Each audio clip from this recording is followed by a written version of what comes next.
Hey guys, so no good party is without food. And what better person to teach us a little bit about food than Kathryn Long. So I'm here at Wander Coffee Bar in Marysville, Washington. I'm gonna make some Greek yogurt flatbread.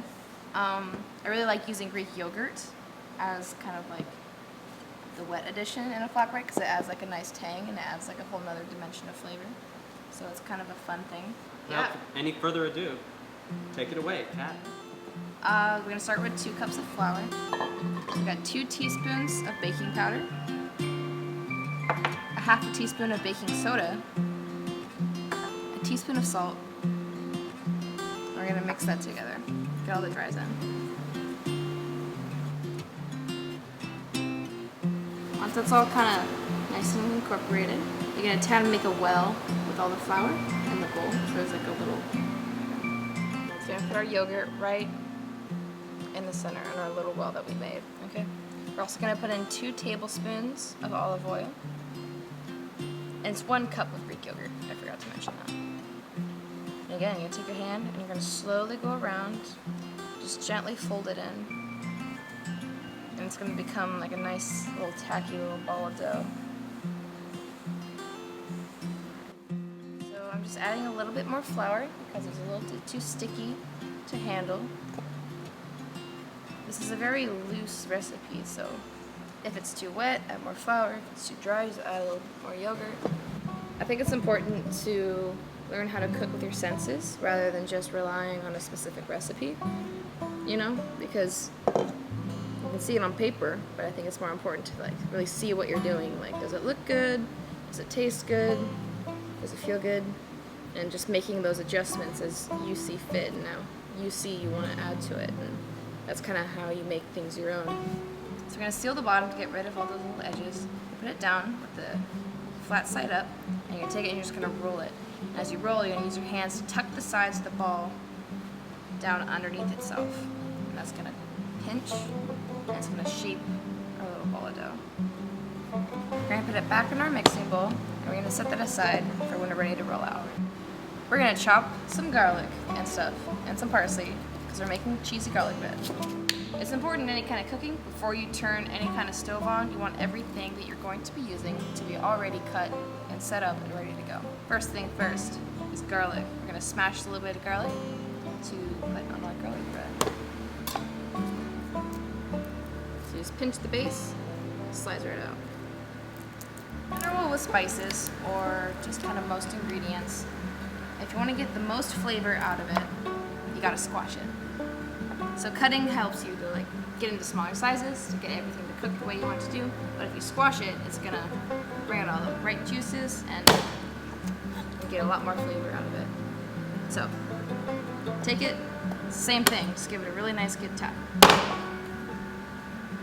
I'm trying to make kind of a garlic paste here because I don't want raw garlic's really strong and it's really spicy. So I want it to cook as much as it can in the short amount of time that it's going to be in the pan. So I want really small pieces of garlic. So we're going to take it. To get this even smaller, it's kind of a knife trick. You're going to take it, you're going to take the edge of your knife, and you're going to squash it. And get kind of like this kind of back and forth motion. And it's going to kind of help you make almost like a paste out of it. Got a bunch of really small pieces of garlic. They're all pretty much even. That's ready to go. The other thing we're gonna prep before we turn our pan on is a little bit of flat leaf parsley. This is just gonna be mostly for a garnish. Most herbs, what you want to do is you take your bunch. Now you're gonna roll them up until so that they're all kind of wrapped around each other, and they make this nice little parcel. You get as tight as you can, and that's gonna help them all stay. And you're gonna get really thin, even slices of whatever herb you're cutting. We're gonna go back to our dough because we're ready for them now. Turn them out on our cutting board. I'm going to add a little bit more flour because I don't want this guy sticking. I'm going to cut this into fourths. I'm going to take this and we're going to turn it kind of like what we did earlier. Try to get the triangle shape out of there. Alright, so we take our rolling pin. I'm going to press very gently. And we're just going to gently roll them out to the kind of size that we want them to be. This is roughly a 1/4 inch thick. That's kind of where you want it to be. We're going to turn on the heat now. gonna start this out in a fairly high heat. I'm gonna go with 360 because I want to get like an initial browning to really happen. So right here I have some rendered bacon fat that I reserve whenever I make bacon or I make pork. It lasts pretty much forever, and it's kind of a substitute kind of cooking oil that you can use instead of olive oil, and it adds like that nice like bacony flavor. We're gonna drop roughly a tablespoon in there. It's gonna render out, it's gonna melt down. And we're gonna take our flatbread, we're gonna drop it in away from us into our frying pan. Kind of what you want to see, you're seeing a lot of nice air bubbles coming out of it.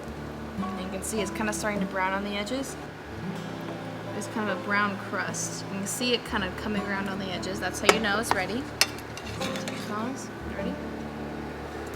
So now that we flipped it, we're gonna turn our temperature down to 210 degrees, and then we can add all of our toppings so they can get all nice and melty while the other side cooks. So this is mozzarella, it's cheddar, there's a little bit of Monterey Jack. You can use whatever cheese you have, or whatever cheese you like. We're also gonna put some of our garlic on there. We're also gonna put some red pepper flakes. We also have some dried Italian herbs here. So this is like oregano, it's a little bit of thyme, a little bit of sage. Again, just whatever you got. We're gonna put some fresh pepper on there. And finally our parsley.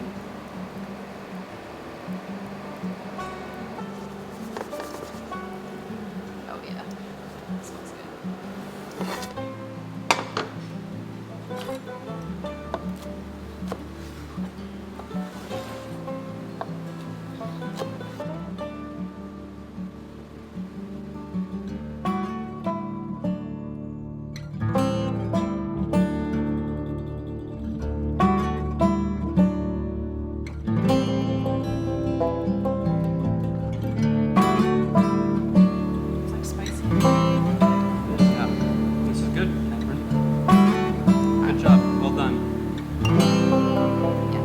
Okay, so now we've had a little snack break, we've made some food, and we're ready to get back to some of these awesome performances.